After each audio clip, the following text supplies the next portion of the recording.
మహాసభలను బహిష్కరించాలనే మాట ఈ రాష్ట్రం అంతటా వినిపిస్తున్నది. తెలంగాణలో చాలా తీవ్రంగా వినిపిస్తున్నది.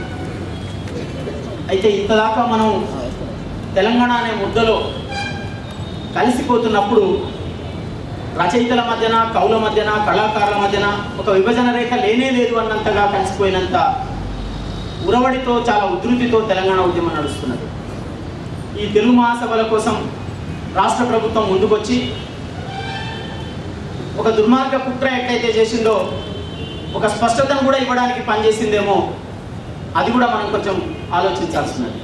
ఎందుకంటే కవులు రచయితల మధ్యన, కళాకారులు వీళ్ళందరి మధ్యన ఒక విభజన రేఖ, కవులు రచయితల మధ్యన కాదు, కవులు రచయితలు కళాకారులకి సామాజిక స్పృహ, ఒక ప్రజాస్వామిక చైతన్యం, ఒక స్పష్టమైన పీడిత ప్రజా అనుకూల వైఖరి ఉండవలసినటువంటి అవసరం ఉన్నది అనే దాన్ని చెరిపేసుకున్నంతగా ఈ 13 ఏళ్ల కాలం చాలా ఉధృతితో ముందుకు పోతున్నది. దానికి ఒక ఫుల్ స్టాప్ లాగా ఇది వచ్చిందేమో అనిపించేటట్టుగా ఆ పరిస్థితి కనబడ్డది.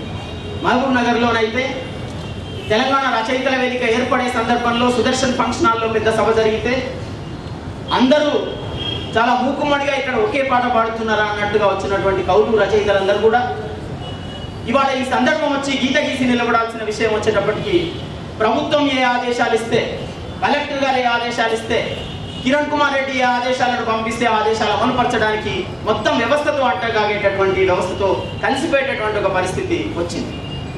ఈ పరిస్థితి తప్పనిసరిగా ప్రజలకు నష్టం, పాలమూరుకు నష్టం, తెలంగాణకు నష్టం, అణగారిన ప్రజలందరికీ అన్యాయం అని చెప్పేసి దీన్ని ఖచ్చితంగా నిలదీయాలి, ఎదిరించాలి, దీనికి నిరసన తెలపాలి.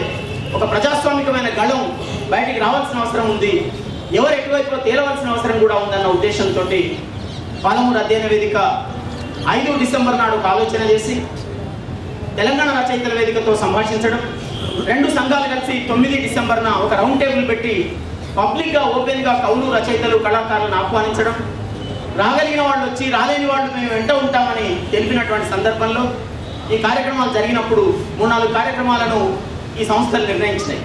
ఇది ఒక రిపోర్ట్గానైనా మీ అందరి నోటీసులో ఉండవలసిన అవసరం ఉందని నేను తెలియజేస్తున్నాను.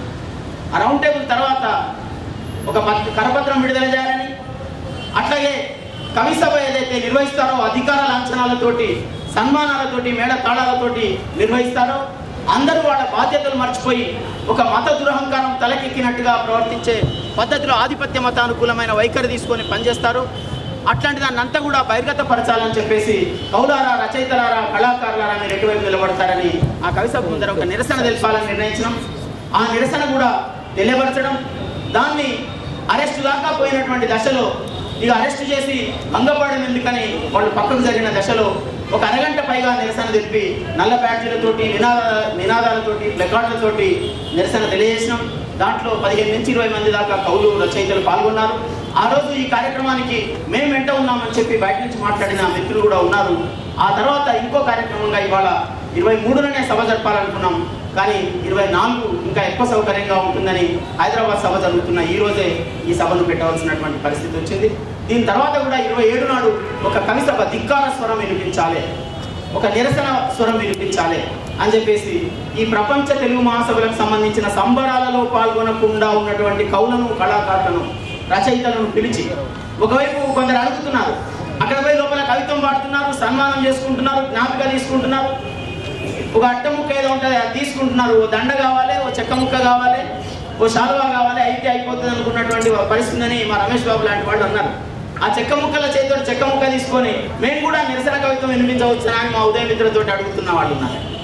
అందులో మేము స్పష్టమైన ఒక గీత గీసి అక్కడ సంబరాలలో పాల్గొనని వాళ్ళు, అక్కడ సన్మానాలు అందుకోని వాళ్ళు, ప్రజల వైపు నిలబడతామన్న వాళ్ళు వాళ్ళ ధిక్కార స్వరాన్ని వినిపించే విధంగా ఒక కవిసభ జరపాలని కూడా అనుకున్నాం. అది 27 నాడు TNGO స్థాయిలో జరుగుతుంది. అందరూ కూడా రాసిన వాళ్ళు వినిపించండి, రాయని వాళ్ళు రాసి వినిపించండి, అవన్నీ కూడా ఒక పుస్తకంగా తీసుకురావాలని కూడా ఈ సంస్థలు అనుకున్నాయి. ఇప్పటిదాకా జరిగినటువంటి ప్రొసీడింగ్స్, ఆ కరపత్రం తర్వాత ఈ కవిత్వం అంతా కలిపి ఒక పుస్తకాన్ని కూడా తీసుకొస్తాం. అందువల్ల ఇచ్చే కవులందరూ కూడా 2 ప్రతులు తీసుకొచ్చి ఇస్తే ఒకటి ప్రెస్కు పంపించడానికి, ఇంకోటి మన దగ్గర పెట్టుకొని చూడడానికి తొందరలోనే వీలైన తొందరలో తీసుకొస్తామని ఈ సభాముఖంగా కూడా తెలియజేస్తున్నాం. మిత్రులారా, ఇవాళ దేశం ఎట్లా ఉందో ఒక ఢిల్లీ చూస్తే మనకు అర్థమవుతుంది. ఇవాళ దేశం ఎట్లా ఉందో ఒక ఆదివాసీ వాకపల్లె చూస్తే మనకు అర్థమవుతుంది. ఇవాళ దేశం ఎట్లా ఉందో లక్ష్మీపేట చూస్తే మనకు అర్థమవుతుంది. ఇవాళ దేశం ఎట్లా ఉందో తెలంగాణ చూస్తే మనకు అర్థమవుతుంది. ఇవాళ దేశం ఎట్లా ఉందో పాలమూరు చూస్తే మనకు అర్థమవుతుంది. ఇవాళ పేపర్లో వలస కన్నీళ్ల పేపర్లు మనం చూస్తున్నాం.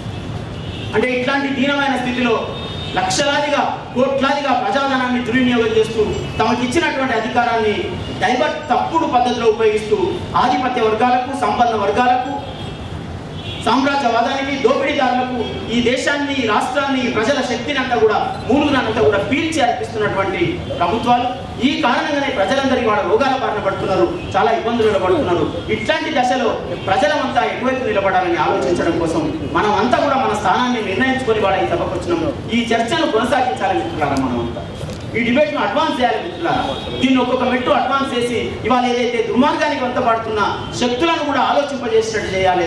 దుర్మార్గానికి వంతపడుతున్న శక్తులను ప్రజల ముందర సాగిలపడేయాలి, లొంగదీయాలి. కానీ మనం అధికారుల ముందర సాగిలపడడం కాదన్న విషయాన్ని ఈ సందర్భంగా మీ అందరికీ మనవి చేస్తూ, మనం ఈ చర్చ కోసం మాత్రమే ఈ సభలు పెడుతున్నాం. ఈ సభ ఒక డిబేట్ని అడ్వాన్స్ చేయడం, ఒక అవగాహనను అడ్వాన్స్ చేయడం అది చాలా అవసరమని, మొత్తం ఆ చర్చనంతా కూడా మనం వక్తల ద్వారా వింటామని తెలియజేస్తూ నేను ముగిస్తున్నాను.